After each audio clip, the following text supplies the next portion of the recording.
Welcome back to शत्रुबोध episode 70 आज शत्रुबोध में बात करेंगे कि ट्रेन में मोबाइल चुराने वालों के बारे में। ठीक है, आपका ये ठगी करने वाले जो हैं, और लखनऊ और बड़े शहरों में जो है आजकल एक स्कैम चल रहा है। पहले दूसरा स्कैम चल रहा था, आजकल वो थोड़ा बदला है कैमरे की वजह से। तो जब तक डैश कैम नहीं लगे थे कार में तो क्या करते थे, कार के आगे आ गए और कार में हल्का सा स्क्रैच लगा दिया, चाहे अपनी कार में, चाहे स्कूटी से, चाहे कुछ भी लगा दिया। और फिर जो है, जो कार में बैठा बंदा है उसको घेर लिया 5 8 10 लोगों ने, और फिर उससे जो है वो पैसे मांगने हैं। और उस पैसे को जो है वो एज एन अर्निंग यूज करना है। जैसे जैसे मान लीजिए घर में 8 10 लोग हैं, तो अगर महीने में आपने जो है 15 लोगों को भी फंसा लिया और सबसे 3 3 हजार भी ले लिया तो 45 हजार रुपए हो गए, है ना। तो ये जो है, जैसे आप कभी ध्यान देंगे, अगर मैंने थोड़ा सा ध्यान दिया, मैं इतना नहीं ट्रैवल करता हूँ बट फिर भी दिख जाता है कभी कभी। पुल चढ़ते समय, जो भी लखनऊ में अच्छे पुल बने हुए हैं वहां पे चढ़ते समय और उसमें उतरते समय, जहाँ पे आपके मर्चेंट जो है वो नहीं होते हैं, जैसे मान लीजिए ठेला लगाने वाले हैं जिनकी परमानेंट दुकानें हैं, है ना, वो लोग नहीं होते हैं, वहां पे ज्यादातर ये एक्सीडेंट्स होते हैं। और फिर घूम फिर के वही बात कि मुझे चोट लग गई है मेरी गाड़ी में चोट लग गई है, अब तुम मुझे इसका हर जाना दो। और 3 4 लोग और भी रहते हैं इनके भीड़ में, तो वो पूरा दिखता रहता है, मतलब थोड़ा सा ध्यान देने वाली बात है। बट ये स्कैम जो है वो आज 1 2 साल से तो मैं देख ही रहा हूँ।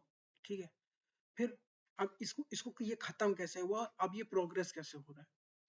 ये खत्म यूं हो गया क्योंकि जो महंगी कार खरीद सकता है वो डैश कैम भी खरीद सकता है ना। 10 हजार का डैश कैम है, मान लीजिए 10 हजार का है ना, बहुत अच्छा खरीदेंगे तो हो सकता है वो और महंगा हो, बट मान लीजिए कि वो 10 हजार का है।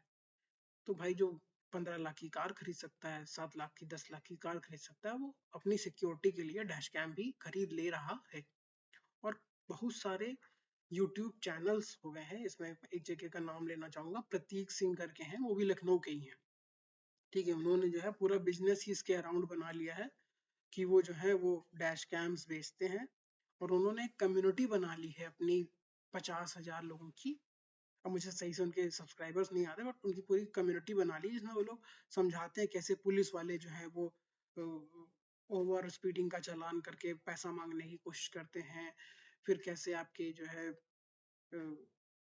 जो क्रिमिनल्स हैं वो जो है वो यूज करते हैं उसका, कैसे गाड़ी लड़ जाती है, कभी कोई नहीं सही चलाई सही जाए, मतलब वो डैश कैम फुटेज को जो है वो समझाने की कोशिश करते हैं कैसे क्या होता है। अब इसके बाद इन लोगों ने जो है हथकंडा बदल दिया है। अब ये लोग क्या करते हैं, अब ये लोग बाइक वालों को वो टारगेट करते हैं। ठीक है, और खासकर उन बाइक वालों को जिनका नंबर जो है वो लखनऊ से बाहर का होता है।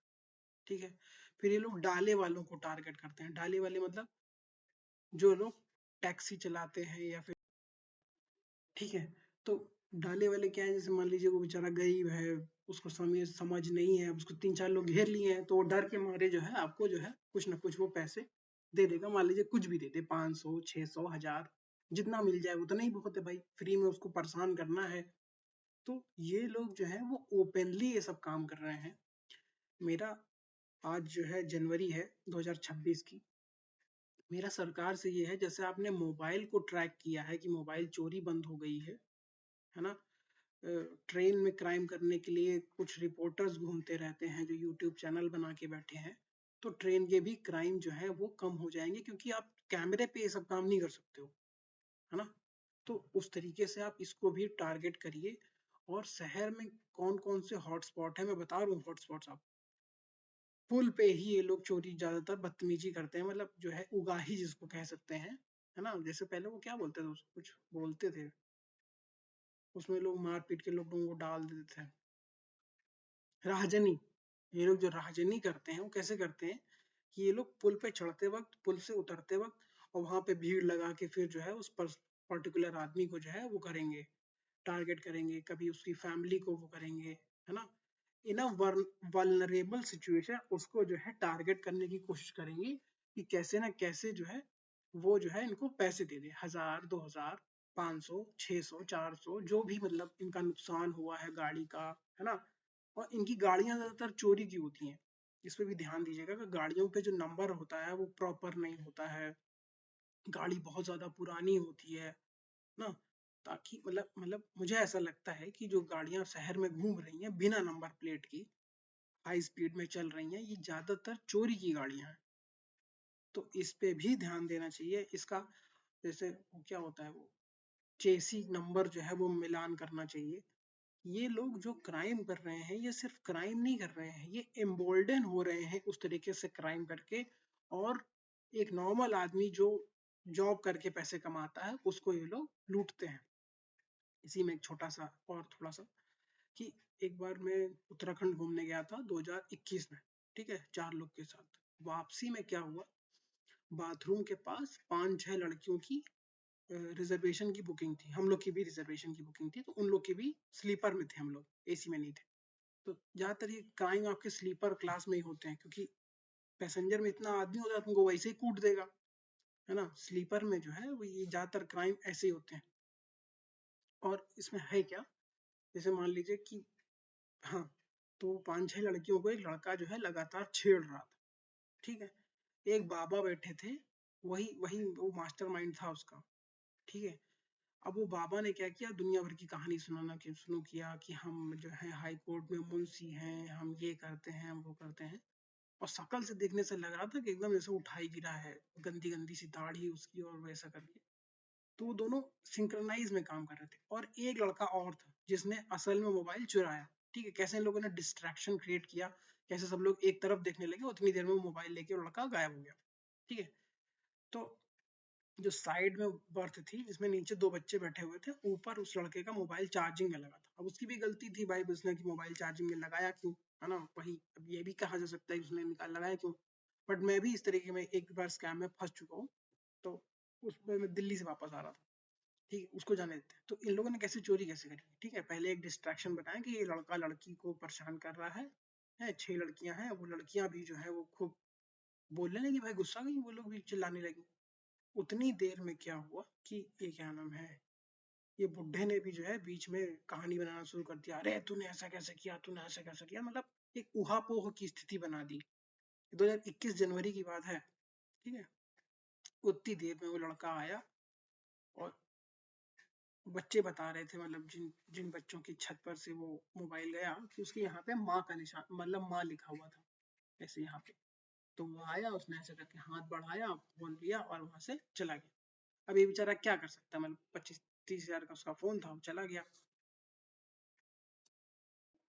तो ये जो क्राइम है ये कैमरे से सही हो सकते हैं, है ना। हम लोग की थोड़ी सी गलती रही कि हम लोगों ने उसकी फोटो नहीं ली थी शुरुआत में। नहीं तो हम लोगों को उसकी फोटो लेके और पूरे इंसिडेंट को समझाना चाहिए था कि ये लड़कियों को छेड़ रहा है या फिर ये ऐसे कर रहा है। जीआरपी आई थी, उसको बताना चाहिए था। तो इस तरीके से भी क्राइम्स को सॉल्व किया जा सकता है और एक डिटरेंट क्रिएट किया जा सकता है फॉर फ्यूचर में क्राइम ना हो। आजकल एक देखिए, सरकार भी जो है एक नए नए तरीकों से जो है क्राइम को सॉल्व करने के लिए सोसाइटी की मदद ले रही है। तो जो आपका 15 का रेल नीर जो है वो 20 का देते हैं रेलवे वाले। तो उसमें क्या करते हैं कि लड़का जो है वो लोगों ने अपना करियर ही इस पे बना लिया है, मतलब मिलियन मिलियन व्यूज हैं उन लड़कों के। तो लोग करते क्या है कि वो जो है गए, पानी की बोतल मांगी, और जैसे उसने कहा कि 20 की बोतल देंगे, बस तुरंत ही उठा के क्राइम डाल दिया उस पे, क्या नाम है, रेलवे के पोर्टल पे। रेलवे ने जो है 20-25 हजार का जुर्माना लगा दिया इनके ऊपर। और अगली बार इनको शायद टेंडर मिले भी ना, है ना। और इसमें जीआरपी आरपी वाले सब शामिल रहते हैं, क्योंकि जब भी वो सुलह की बात आती है वो तुरंत ही आ जाते हैं कि जीआरपी को हम बुलाते हैं, अभी सुलह करवा देंगे तुम्हारी, और ऐसे करके। तो इसमें आप पुलिस की भी क्रिमिनलिटी को जो है चेक कर सकते हो कि पुलिस कहाँ कहाँ पे इसमें क्रिमिनली इन्वॉल्व है। जैसे वो प्रतीक सिंह जो वीडियो बनाते हैं उसमें कई बार जो है, तो प्रतीक सिंह की वीडियो में कई बार दिखा कि जैसे कह रहा है कि तुमको फाइन करेंगे, पुलिस वाला कह रहा है कि तुमने मोबाइल पे बात कर रहा था, तुम पे हम फाइन डालेंगे, ठीक है। उसने कहा मेरे में डैश कैम लगा हुआ, तुरंत ही पुलिस ने कहा जाओ जाओ, चले जाओ चले जाओ। एक जगह क्या हुआ, फैमिली को रोका, मियाँ बीबी बच्चा, ठीक है, उनकी कार को रोका, बिहार की गाड़ी थी दिल्ली में। ठीक है, देखिए आप कितने किस तरीके से पुलिस वाले भी काम करते हैं, दिमाग लगाते हैं। ये क्रिमिनल दोनों जगह है ना। अगर समाज में है तो पुलिस में भी है। हाँ, तो क्या करता है, आपका जो है वो पोल्यूशन एक्सपायर हो गया है, ये दुनिया भर का ये वो, आप तेज चला रहे थे नाटक, और करते करते फिर जो है उससे 500 रुपये ले लिए, उसको छोड़ दिया। मतलब ये एक तरीके से ये वो है एक्सटॉर्शन मनी। तो इन लोगों को कैमरे से लेकिन बहुत डर लगता है। अगर अगर इन लोगों को जो है वो करना है ना, तो CCTV camera as a weapon को यूज करना है, ताकि आज से 10 साल बाद भी इन लोगों के ऊपर जो है वो चालान और वो बवाल जो है हो सके। जैसे मान लीजिए एक हवलदार ने जो है आज पैसे लिए 500 रुपए, तो वो कल को भी कभी जो है वो हवलदार से इंस्पेक्टर जब बनने लगे तो ये न्यूज चलाने वाली है कि देखिए फला आदमी पहले 500 रुपए लेता था, अब अगर ये इंस्पेक्टर बन जाएगा तो ये कितने रुपए मांगेगा लोगों से, है ना। तो क्राइम को सर्वेलेंस से और डिजिटल इंडिया से टैकल करने की जरूरत है। Thank you.